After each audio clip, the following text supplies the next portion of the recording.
Mother Bear sat in the wheelchair, so the baby could nap. What happened next was shocking. Let us know where you're watching from. If you love my content, consider supporting it with a super thanks.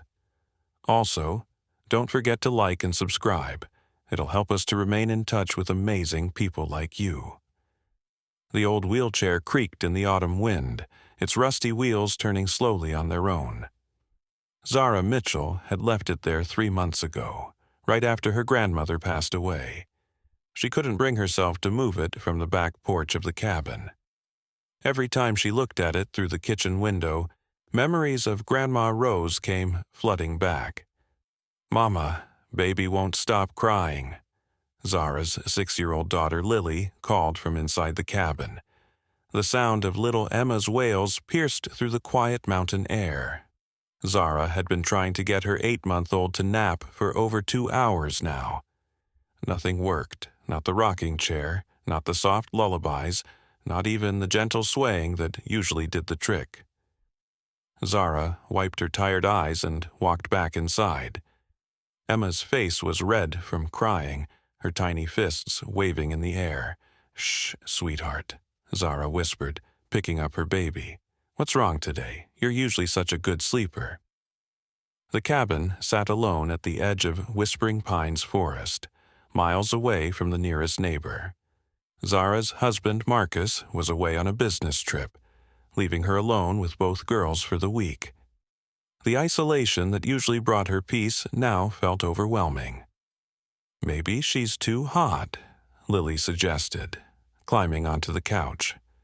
Her brown hair was tied in pigtails, and her big green eyes showed concern for her baby sister. "Or maybe she wants to go outside." Zara looked out the window again. The wheelchair caught her attention once more. Something felt different about it today, the way it sat there, almost like it was waiting for something. She shook her head, telling herself she was just exhausted.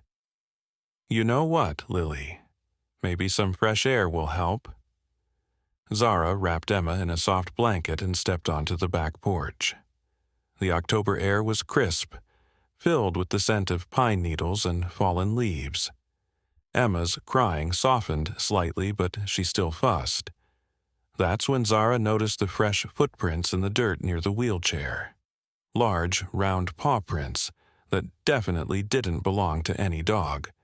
Her heart skipped a beat. These were bear prints, and they were recent. Very recent. "Lily, come here slowly," Zara called, trying to keep her voice calm. "We need to go back inside." But as she turned toward the door, a rustling sound came from the trees beyond their yard. The forest was thick here, with towering pines that created deep shadows even in daylight. Something was moving between those trees. Something big. Emma suddenly stopped crying. Her tiny head turned toward the forest, and she made a soft cooing sound. It was the first time she'd been quiet all day. "Mama, look," Lily whispered, pointing toward the tree line. A massive brown bear emerged from the shadows, moving slowly and deliberately. But this wasn't just any bear, it was clearly a mother. And her movement seemed different somehow. Gentle, almost careful. Behind her, a small cub followed, staying close to its mother's side. Zara's breath caught in her throat.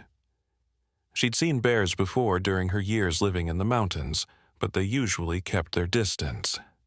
This one was walking straight toward their cabin, straight toward the wheelchair. The mother bear stopped about 20 feet away, her dark eyes fixed on Emma.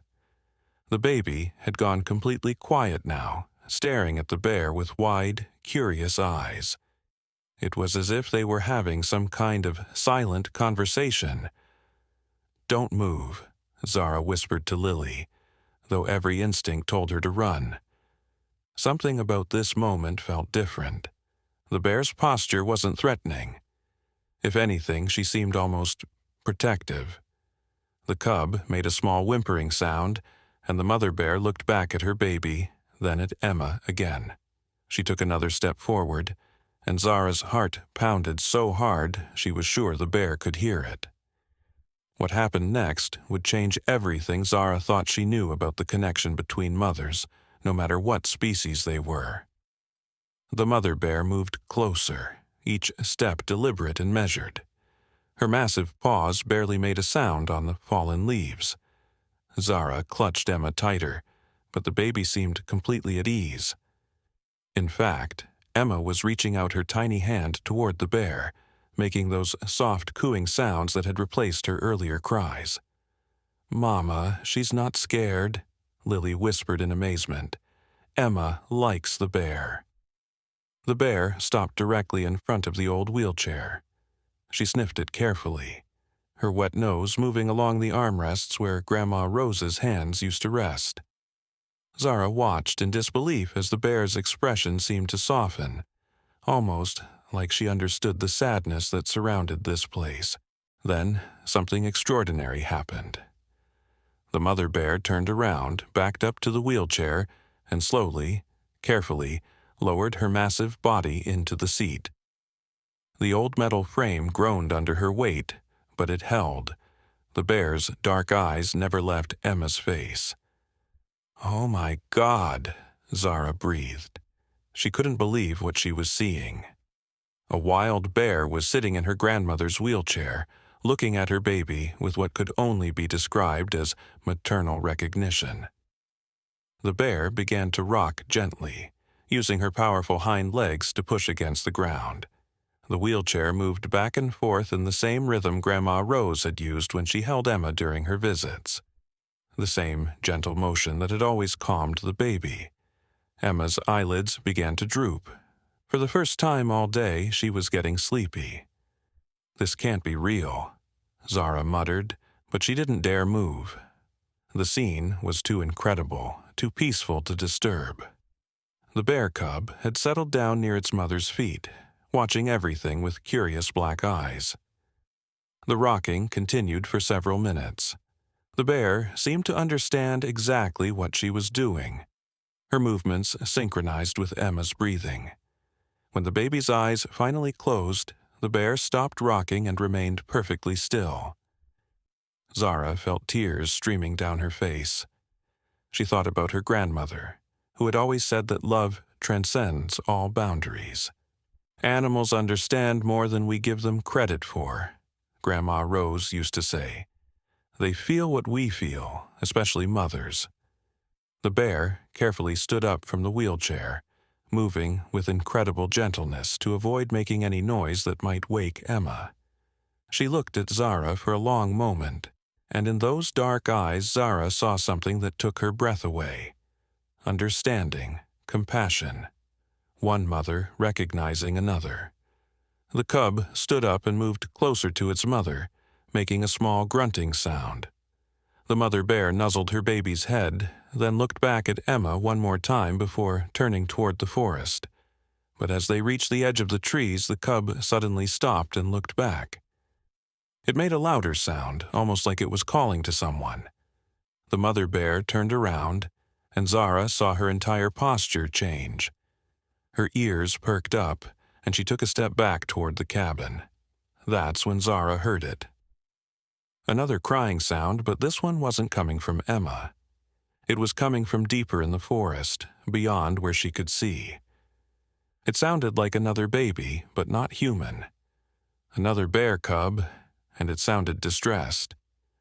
The mother bear's head swiveled between the forest and the cabin, her body tense with indecision. The cub at her feet looked up at her and made the calling sound again. Now Zara could hear it more clearly. There was definitely another cub somewhere in those trees, and it was crying for its mother. "There's another baby," Lily said quietly. "She has 2 babies, but one is lost." The mother bear took a few steps toward the forest, then stopped and looked back at Emma, who was still sleeping peacefully in Zara's arms. The conflict in the animal's behavior was heartbreaking to watch. She needed to find her other cub, but something was holding her back. The crying from the forest grew louder and more desperate. Zara realized with growing alarm that the lost cub might be in real danger. Night was approaching, and temperatures in the mountains dropped quickly after sunset. A young cub alone in the cold wouldn't survive long. The mother bear made a low, rumbling sound that seemed to be directed at Zara. She looked at the wheelchair, then at Emma, then back at Zara. It was almost like she was trying to communicate something important. "What does she want?" Lily asked. Zara stared into the bear's intelligent eyes and felt a chill that had nothing to do with the autumn air. The bear was asking for help. She was asking Zara to keep Emma safe while she went to rescue her other cub. But how could a wild bear possibly trust a human with something so important? The crying from the forest became more frantic, and the mother bear took another step toward the trees. Her cub stayed close to her side, but kept looking back at the cabin. The whole situation was becoming more urgent by the minute. That's when Zara noticed something else that made her blood run cold: fresh tire tracks in the dirt driveway. Tracks that hadn't been there when she'd checked the mail that morning. Someone had been here while she was inside trying to get Emma to sleep. Someone had been watching their cabin. The tracks led from the main road to a spot behind a cluster of pine trees where a vehicle could be hidden from view, and they were recent, maybe only an hour old. The tire treads were still sharp in the soft earth, with no leaves or debris covering them. "Lily, go inside right now," Zara said, her voice tight with fear. "Lock the door and don't come out until I tell you." "But Mama, what about the bear? What about the lost baby?" Zara's mind raced. The mother bear was still standing at the edge of the forest, torn between helping her lost cub and staying to protect what she clearly saw as another mother in need. The crying from the trees was getting weaker, which could mean the cub was getting tired, or worse. And somewhere out there, hidden in the trees, someone was watching them.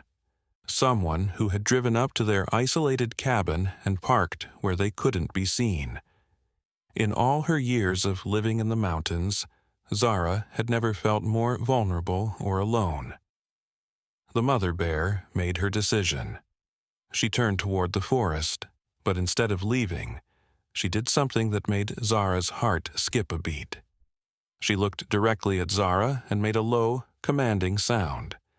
Then she pushed the wheelchair with her massive paw, moving it closer to where Zara stood. The message was clear. The bear wanted Zara to sit in the wheelchair with Emma. She wanted them to stay right there, in that exact spot, while she went to find her lost cub. It was a request born of desperation and trust that defied everything Zara thought she knew about wild animals. But as Zara looked at those tire tracks again, she realized the bear might be offering more than just an unusual display of interspecies cooperation. She might be offering protection. Because whoever had driven up to their cabin in secret was still out there, watching and waiting for the right moment to make their move. Zara's hands trembled as she looked between the wheelchair and the tire tracks.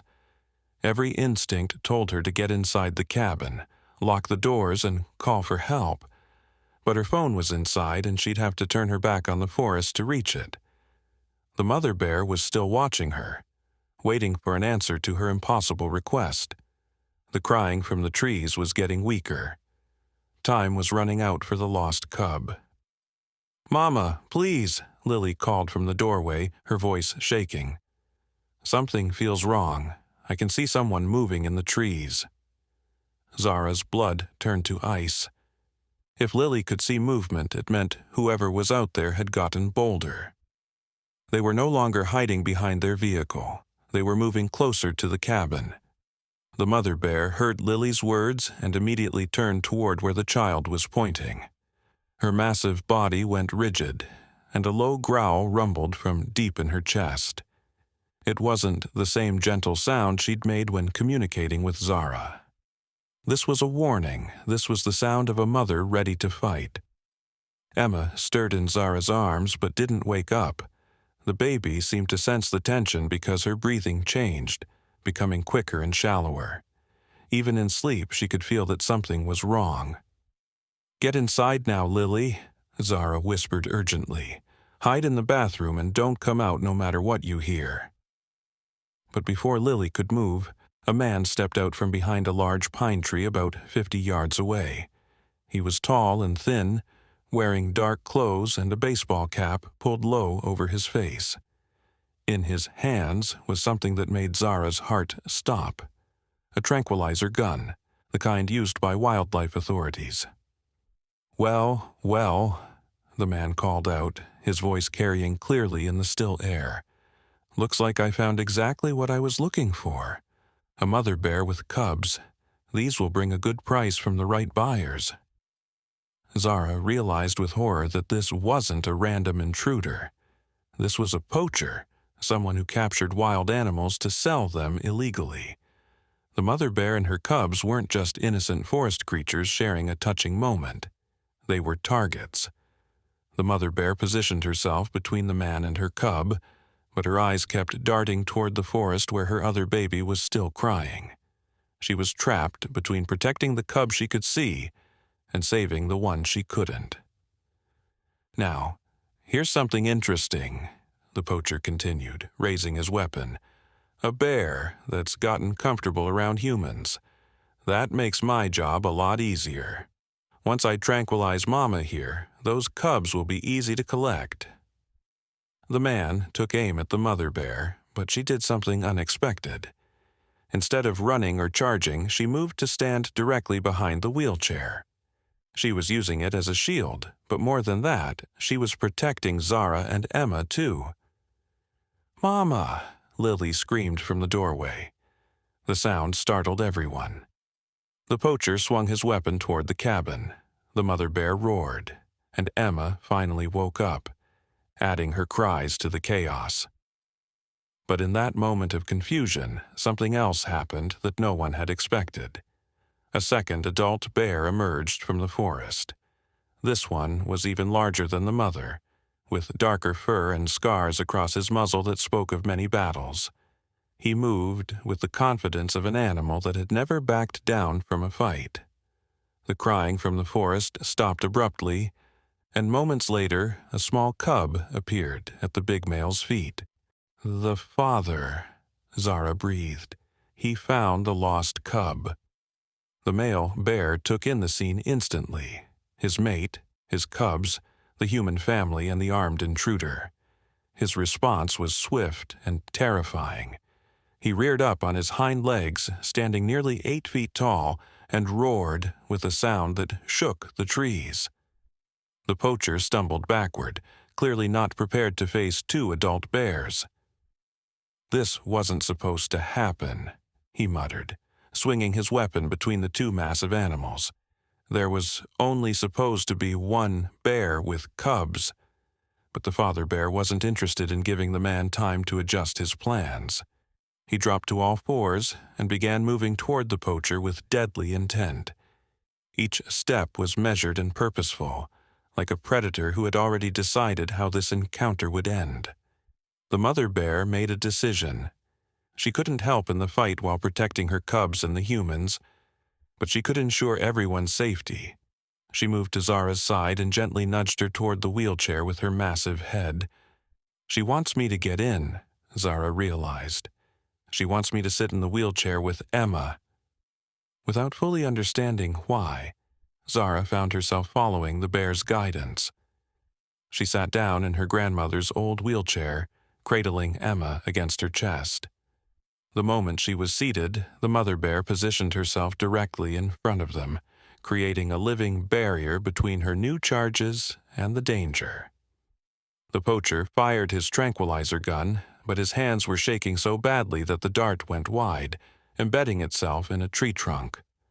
The father bear was only 20 feet away now, and closing fast. "Lily, stay inside," Zara called, but when she looked toward the cabin, her daughter was gone. The doorway was empty. Panic shot through Zara's chest. Where was Lily? Had she hidden like she was told, or had something worse happened? The poacher was fumbling to reload his weapon when the father bear reached him. What happened next was swift and decisive.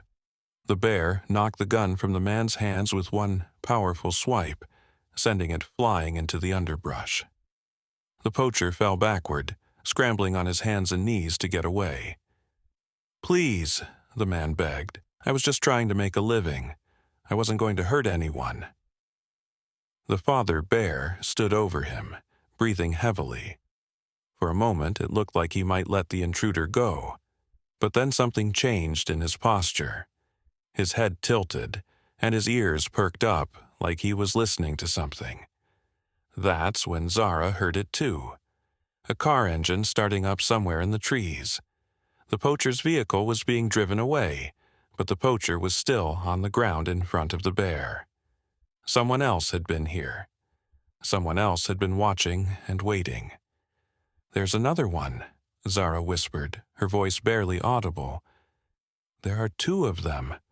The mother bear heard her and immediately began scanning the tree line. Her cub stayed close to her feet, sensing the renewed tension.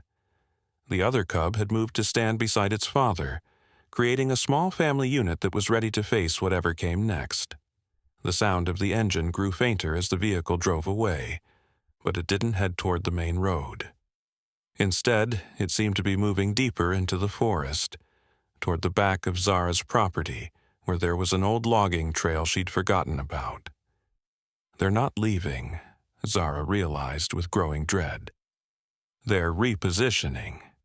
The poacher on the ground started to smile, blood trickling from a cut on his forehead. "You think this is over?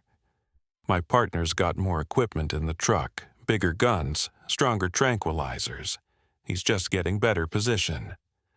The father bear growled and took a step closer to the man, but the poacher held up his hands. "Kill me, and you'll never find him before he finds you. He's got night vision scopes and enough drugs to drop an elephant. Your family doesn't stand a chance."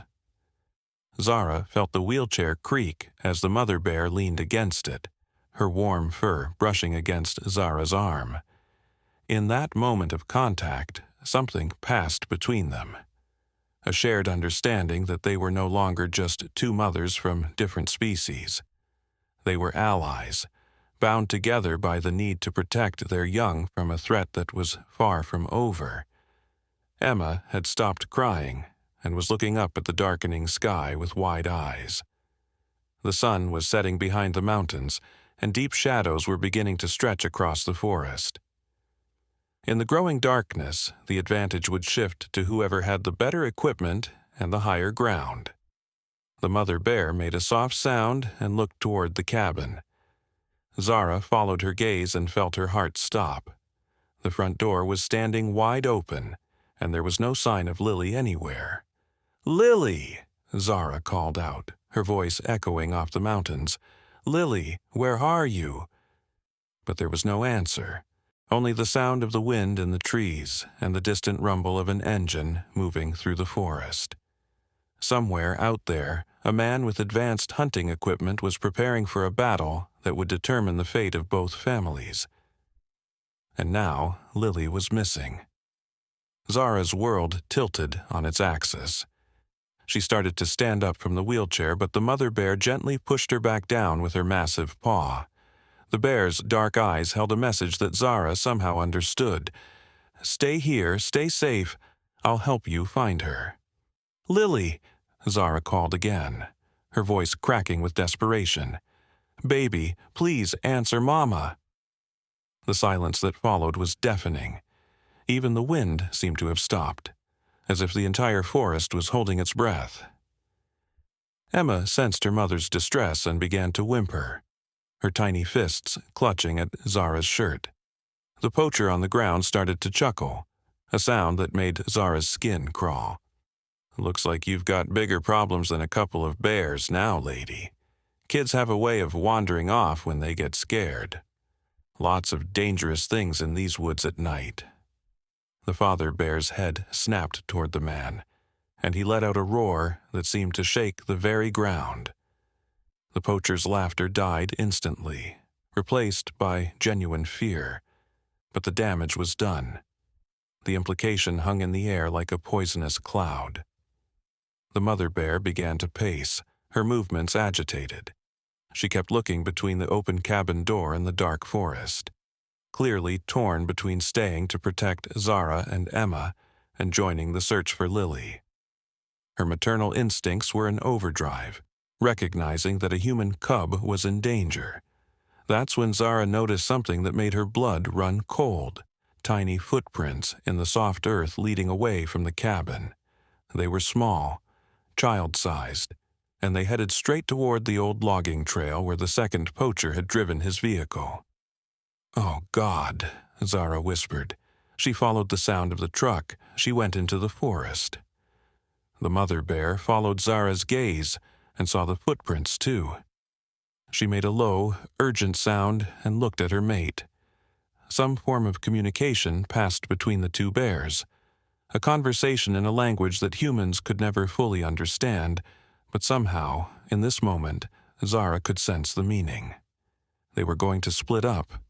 One would stay to guard Zara and Emma, and the other would hunt for Lily. The father bear nuzzled his mate's head, then turned toward the forest trail.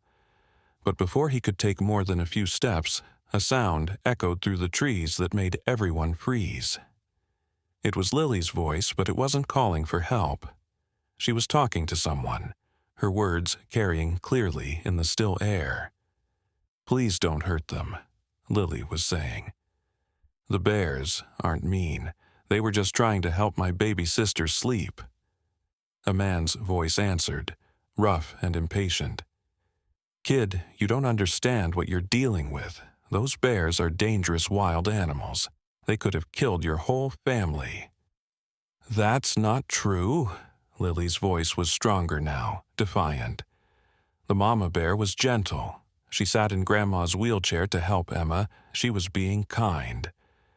Zara's heart swelled with pride, even as terror consumed her. Her brave little girl was defending the bears, even in the face of danger.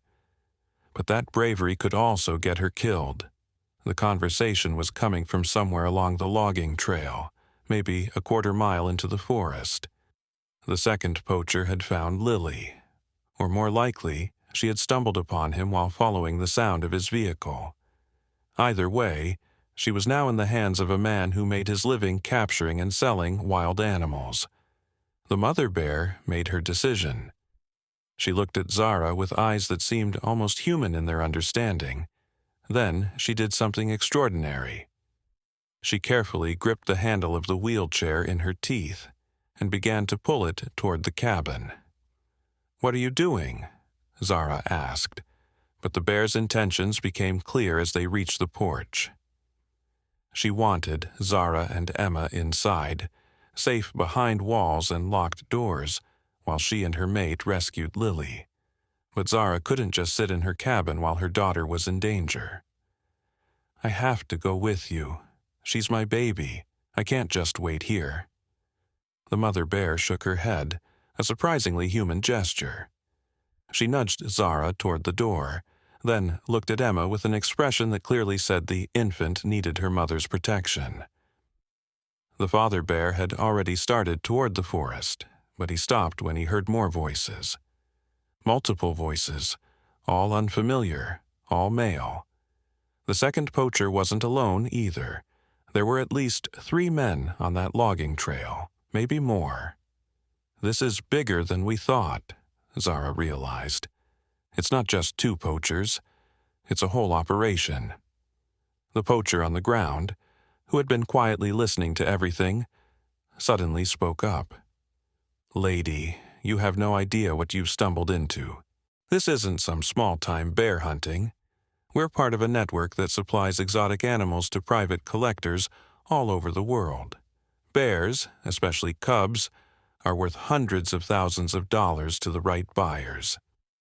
His words hit Zara like a physical blow. These men weren't just opportunistic criminals. They were part of an organized crime ring, with resources and experience that far exceeded anything she could fight against. "Your little girl walked right into the middle of a multi-million-dollar operation," the poacher continued. And now she's seen faces, heard names, even if we wanted to let her go.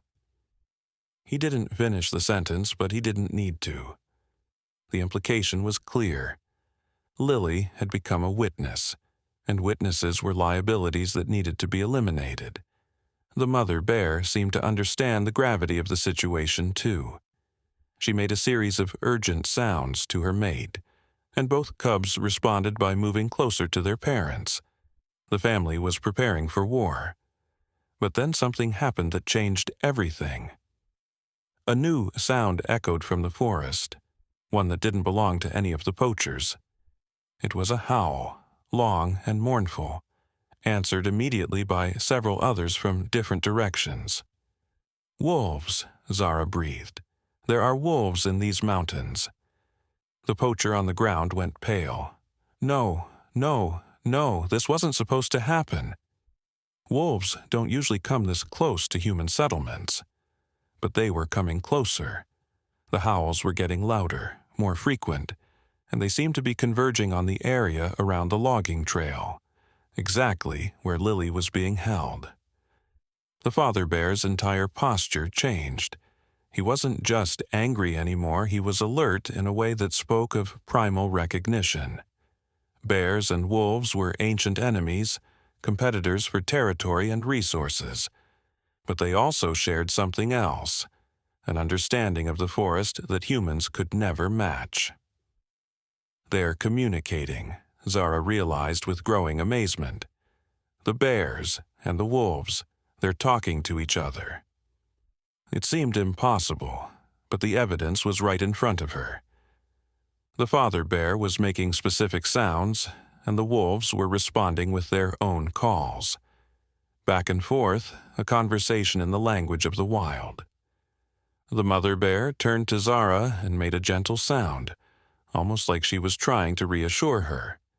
Then she did something that defied everything Zara thought she knew about animal behavior. She walked to the cabin door, pushed it open with her nose, and gestured for Zara to go inside. But she didn't stop there. The bear followed Zara into the cabin, her massive form filling the doorway. She was coming inside, bringing her cubs with her, creating a living fortress between the human family and whatever was about to happen in the forest. "This is insane," Zara whispered, but she found herself moving deeper into the cabin. Emma had finally stopped crying, as if she too sensed that they were now under the protection of something far more powerful than human understanding. The bear cubs explored the cabin with curious eyes, staying close to their mother. They seemed remarkably calm for wild animals in an enclosed space, as if they understood they were guests here, allies in a situation that had spiraled far beyond anyone's control. From outside, the voices on the logging trail were becoming more urgent. The poachers had heard the wolves too, and they were scared. These were men who made their living capturing animals, but they had never faced a coordinated response from multiple species working together. "Boss, we need to get out of here," one voice called. "This whole thing has gone sideways." "We can't leave empty-handed," another voice replied. "Do you know how much money we've already invested in this operation? We need those bears." But it was Lily's voice that cut through all the others, clear and defiant. "You can't have them. They're my friends now. They helped my family." Zara's heart nearly stopped. Her 6-year-old daughter was still trying to protect the bears, even though she was the one who needed protecting. That kind of courage didn't come from nowhere. It came from understanding something that most adults never learned, that kindness creates bonds stronger than fear. The mother bear heard Lily's words too, and she responded with a sound that Zara had never heard before. It was soft and low, almost like a lullaby, but it carried an undertone of fierce determination. She was calling to Lily, letting the little girl know that help was coming. The wolves howled again, closer now, much closer. And mixed in with their calls was something else, something that made even the experienced poachers nervous. The sound of running water, growing louder by the minute. "The creek," Zara whispered, understanding flooding through her. "They've redirected the creek." It seemed impossible, but the evidence was unmistakable.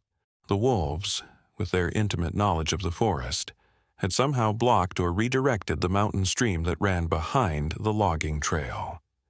The sound of rushing water was getting louder because a flash flood was building up, ready to sweep down the trail where the poachers were making their stand.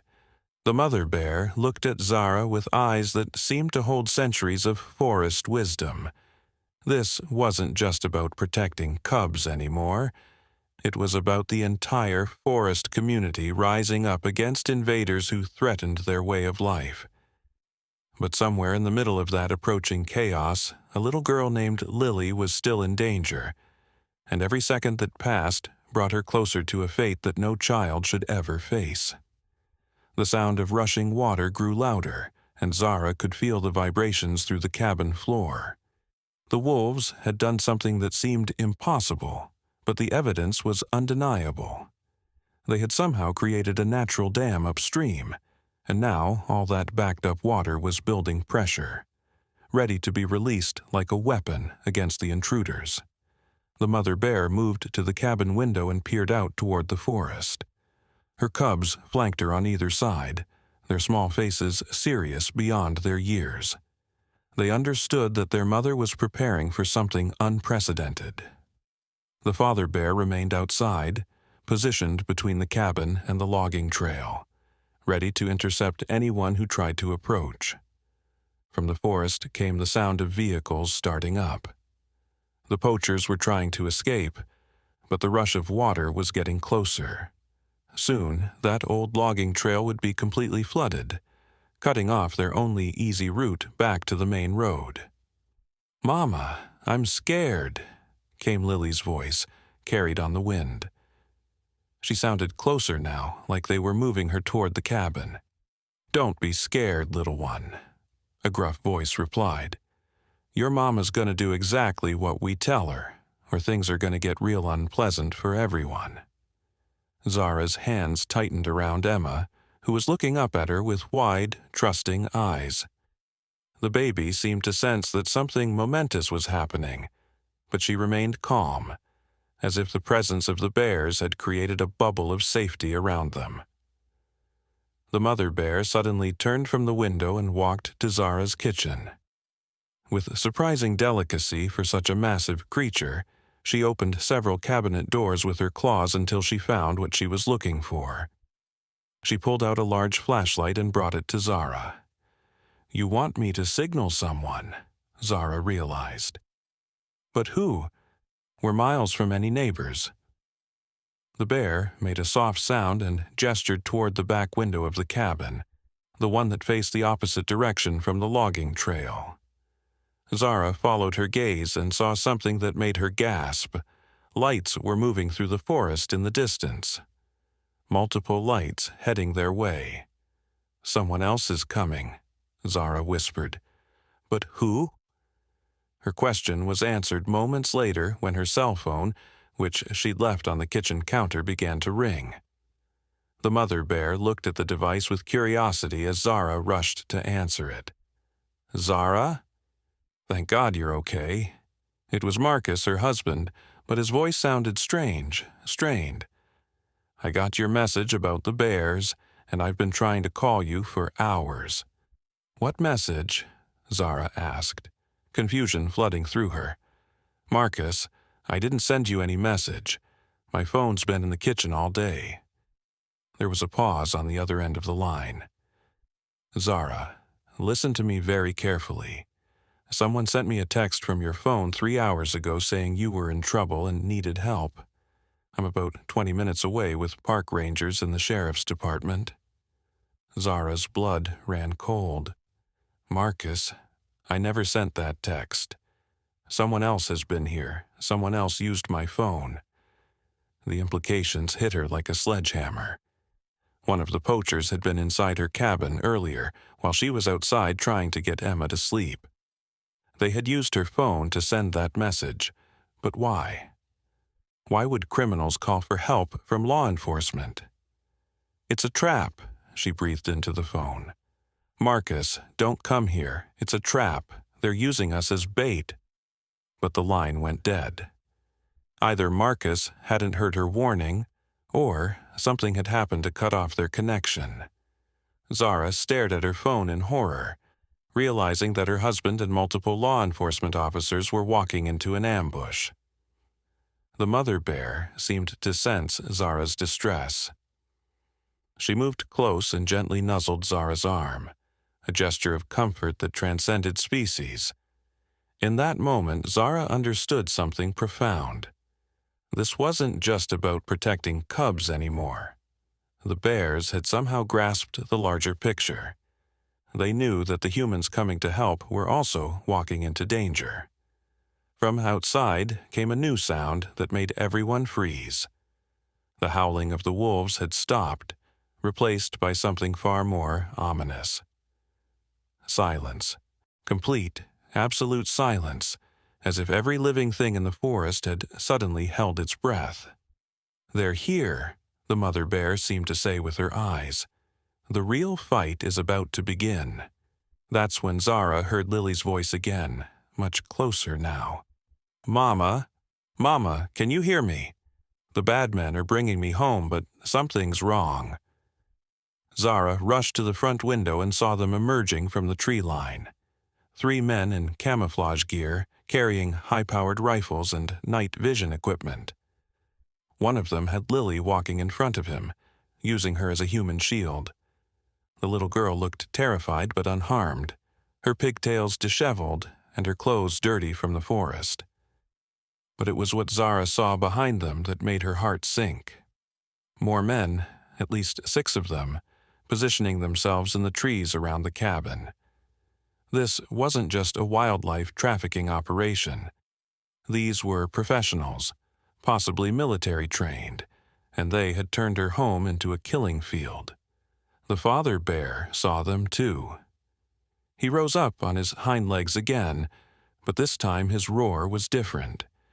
It wasn't just anger or warning. It was a battle cry, a declaration of war that echoed off the mountains and seemed to wake the entire forest. The wolves answered him immediately, their howls rising from every direction. They were surrounding the cabin too, but unlike the human intruders, they were there to protect, not to harm. "This is unbelievable," Zara whispered.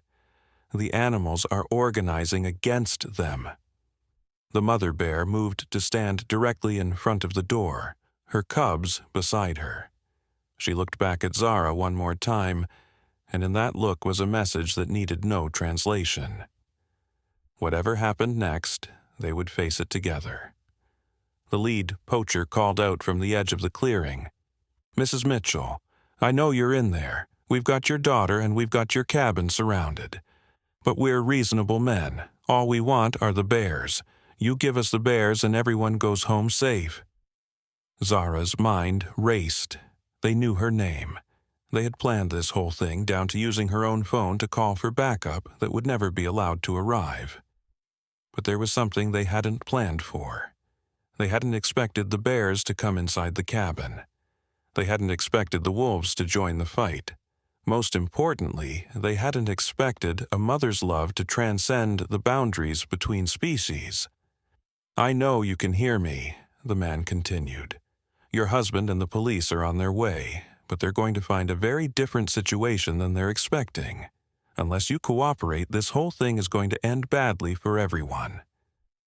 The mother bear made a low sound, and suddenly both cubs moved away from her side, but they didn't go to hide. Instead, they went to specific locations in the cabin, one near the back door and one near the side window. They were taking defensive positions just like soldiers preparing for battle. "They've done this before," Zara realized with amazement. "These bears have fought humans before, and they've learned tactics." From the forest came the sound of the approaching flood. The wolves had finally released their dam, and a wall of water was rushing down the mountain toward the logging trail. Any vehicles still parked there would be swept away, cutting off the poachers' primary escape route. But the men in the clearing seemed to know about the flood. They had positioned themselves on higher ground, and their equipment was already packed for a quick retreat. They had escape routes that didn't depend on vehicles. These weren't amateurs caught off guard by clever animals. These were professionals who had contingency plans for their contingency plans. The lead poacher raised his voice again. "Mrs. Mitchell, I'm going to count to 10. If those bears aren't outside with their paws in the air by the time I reach 0, your daughter is going to pay the price for your stubbornness." Lily's voice cut through the night air, clear and defiant. "Mama, don't listen to him. The bears are good. They're trying to protect us." Even facing armed criminals, even being used as a human shield, Lily was still defending her new friends. That kind of courage came from somewhere deep in the human spirit, the same place that allowed a mother bear to trust a human family with her most precious possessions. The counting began. 10, 9, 8, exclamation mark. The mother bear looked at Zara, and for a moment time seemed suspended. In that look was a question that would determine the fate of both families. Would they surrender and hope for mercy from men who showed none?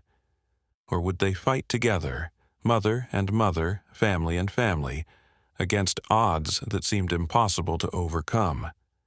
7, 6, 5, exclamation mark. Emma began to cry again, as if she sensed the terrible choice her mother was facing. But this time, the mother bear didn't try to soothe her. Instead, she moved to Zara's side and gently placed her massive paw over Zara's hand. The message was clear. Whatever decision Zara made, the bears would stand with her. 4, 3, 2, exclamation mark.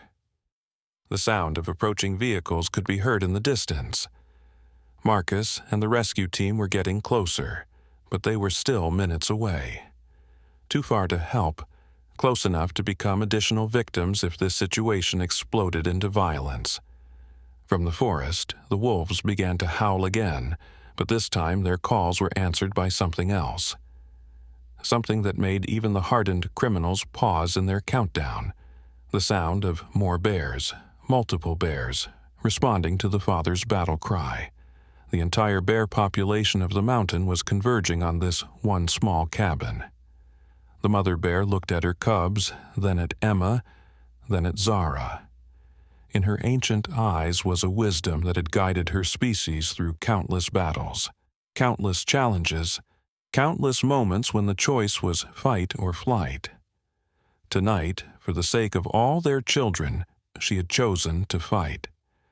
And as the countdown reached its final number, Zara made her choice too. 1, time's up, the lead poacher shouted. But instead of the gunshot everyone expected, something else happened.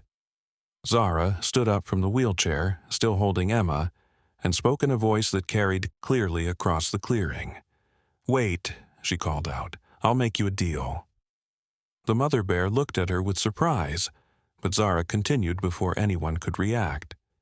"You want the bears? Fine, but not here, not in front of my children. There's an old barn about half a mile north of here, near the abandoned mining road.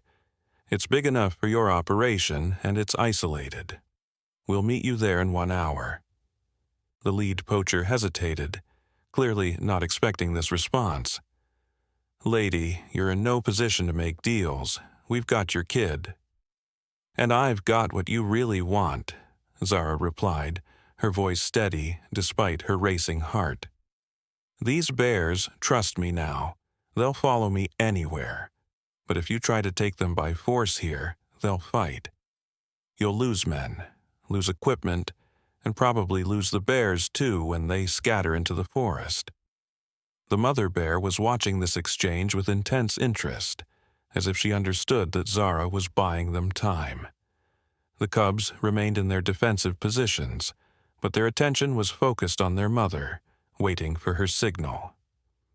1 hour, Zara continued. The barn. Just you and one other man. No weapons visible. I'll bring the bears. You release my daughter and everyone gets what they want. There was a long moment of silence.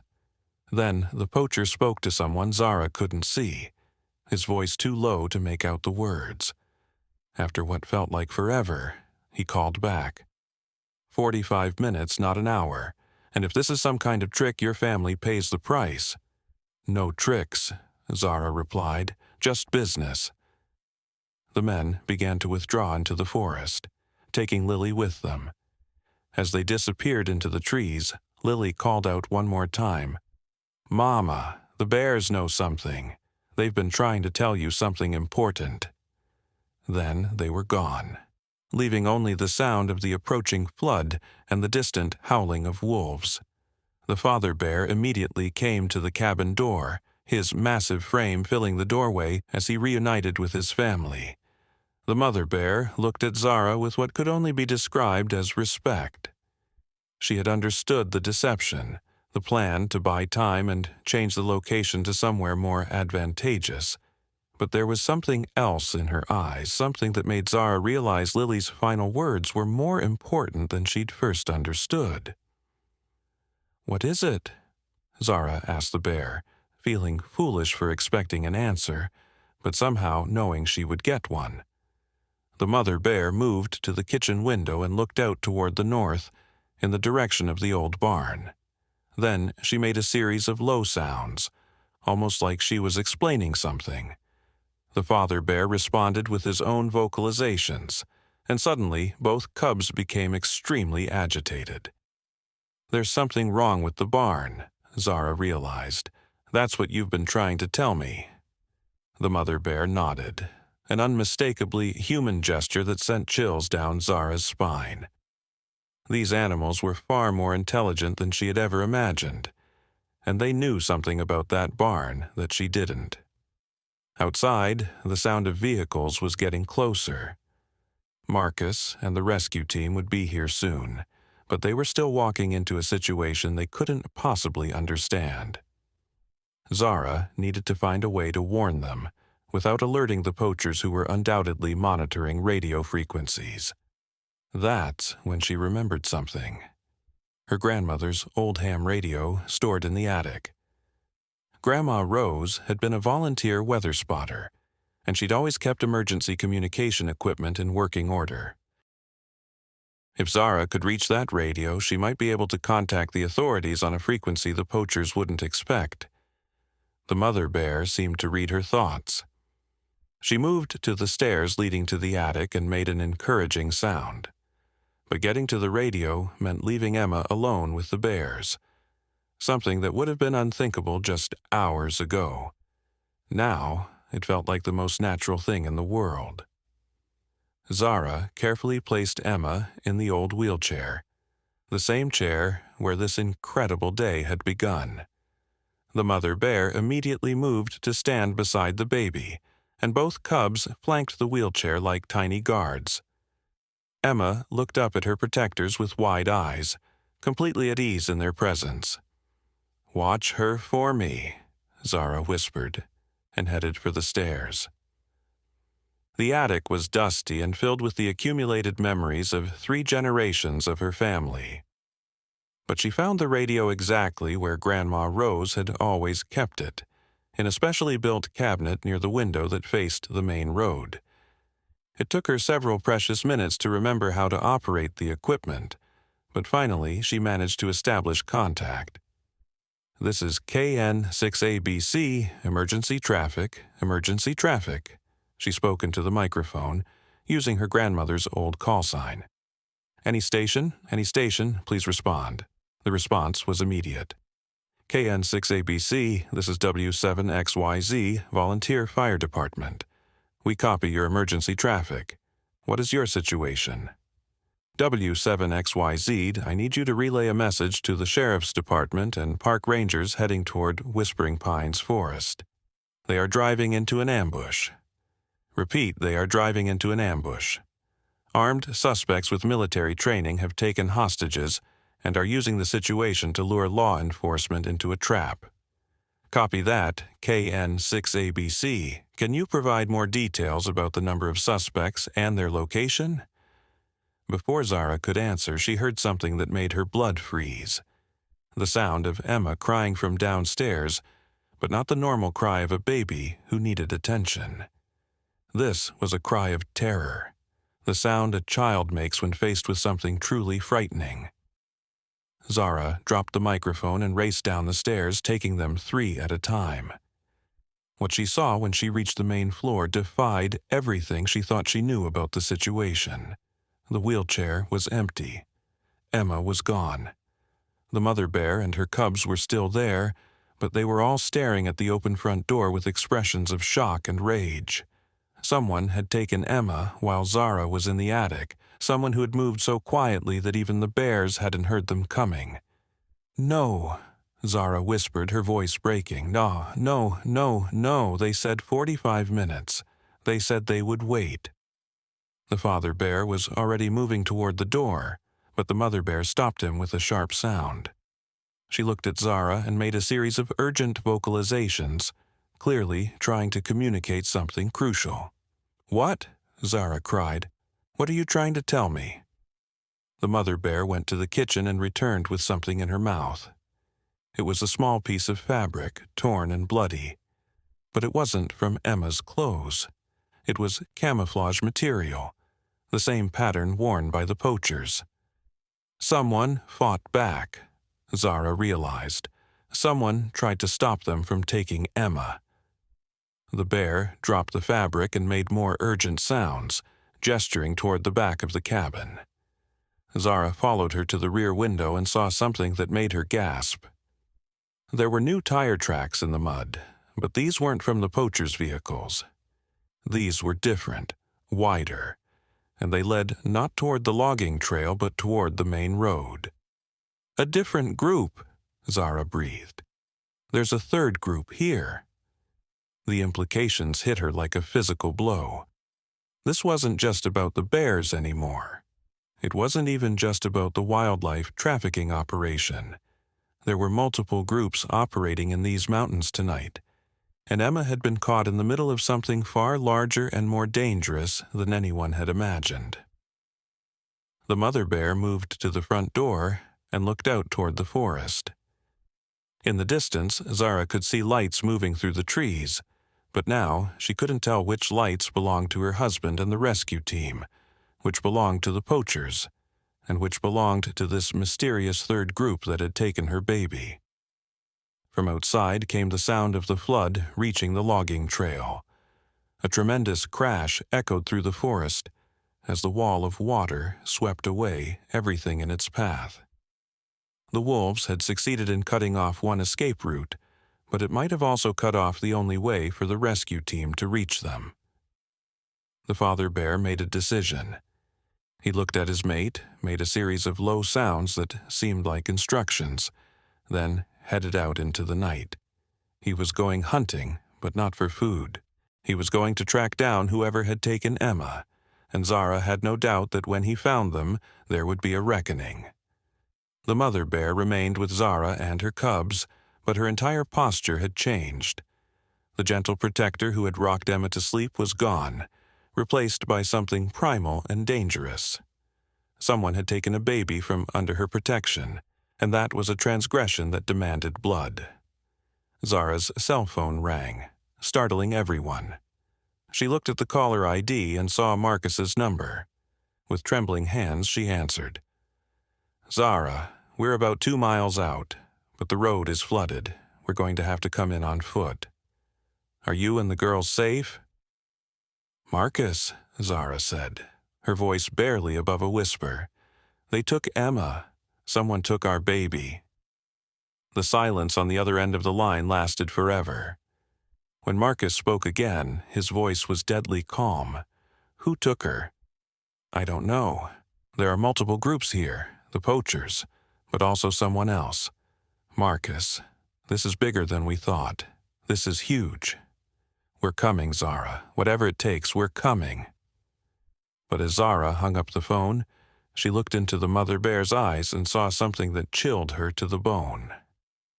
The bear was looking toward the north, toward the old barn where the meeting was supposed to take place, and in her expression was a knowledge that made Zara's stomach turn. Whatever was waiting at that barn, it wasn't what anyone expected. Lily's words echoed in her memory.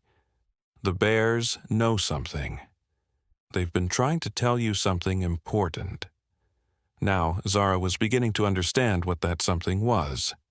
The barn wasn't just a meeting place. It was a trap, but not the kind she had imagined. It was a trap for everyone, designed by someone who had been watching and planning and waiting for exactly this moment. Someone who knew about the bears, about the poachers, about the rescue team, and about Zara's family. Someone who had been orchestrating this entire night from the shadows, using everyone else as pawns in a game that was far more complex and deadly than anyone had realized. And now they had Emma. The mother bear made a sound that was unlike anything Zara had heard before. It was part roar, part howl, and part something else entirely. It was the sound of a promise, a vow that transcended species and spoke to the deepest bonds that exist between mothers and their young. The hunt was about to begin, and this time it wouldn't end until every baby was safe and every threat was eliminated. The forest itself was awakening to the call, and when it was fully aroused, nothing would be able to stand against its fury. In the distance, answering the mother bear's call, came the voices of creatures Zara had never heard before. Not wolves, not bears, but something else. Something ancient and powerful that had been sleeping in the deep places of the mountain, waiting for a call to arms that hadn't been heard in generations. Tonight, that call had finally come. The ancient sounds grew closer, and Zara realized she was hearing something that no human had witnessed in over a century. The mountain cats were coming down from the highest peaks, their haunting calls mixing with the bears and wolves. Eagles screamed overhead, their massive wings blocking out the stars. Even the ground seemed alive as smaller creatures emerged from burrows and dens, all responding to the same primal summons. The mother bear moved to Zara's side and gently took her hand in her massive paw. In that moment, a connection formed that went beyond species, beyond fear, beyond anything Zara had ever experienced. She could feel the bear's thoughts, her determination, her promise that no harm would come to any of their children. "You know where they are," Zara whispered, understanding flooding through her. "You can track them." The bear nodded and made a soft sound. Then she did something extraordinary. She walked to the wheelchair and pushed it toward Zara, but this time the message was different. She wanted Zara to come with them. She wanted the human mother to be part of the rescue. "I can't leave Lily," Zara said. But even as she spoke, she heard her daughter's voice calling from the forest. "Mama, I'm here. I got away." Lily burst through the tree line, running as fast as her 6-year-old legs could carry her.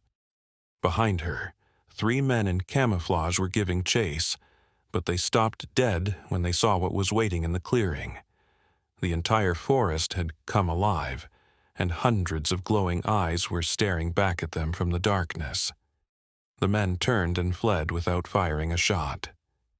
Lily threw herself into Zara's arms, sobbing. "Mama, they took Emma to the old mine. There's a man there, a really bad man, and he has machines and cages and he's been stealing animals for years." "The mine," Zara breathed, "not the barn. The abandoned copper mine that had been sealed decades ago. How did you escape?" "The father bear found me," Lily said, looking toward the forest. "He fought the bad men and told me to run home. Mama, we have to help Emma. She's so scared." The mother bear listened to every word, her intelligent eyes processing the information. Then she made a series of urgent sounds, and suddenly the entire assembly of forest creatures began to move. They were organizing, forming hunting parties, preparing for an assault on the mine. But Zara heard something else that made her heart race with hope. Vehicles were approaching fast, and this time she recognized the sound. Marcus and the rescue team had found another route through the mountains. "Marcus," she called out as the headlights appeared through the trees.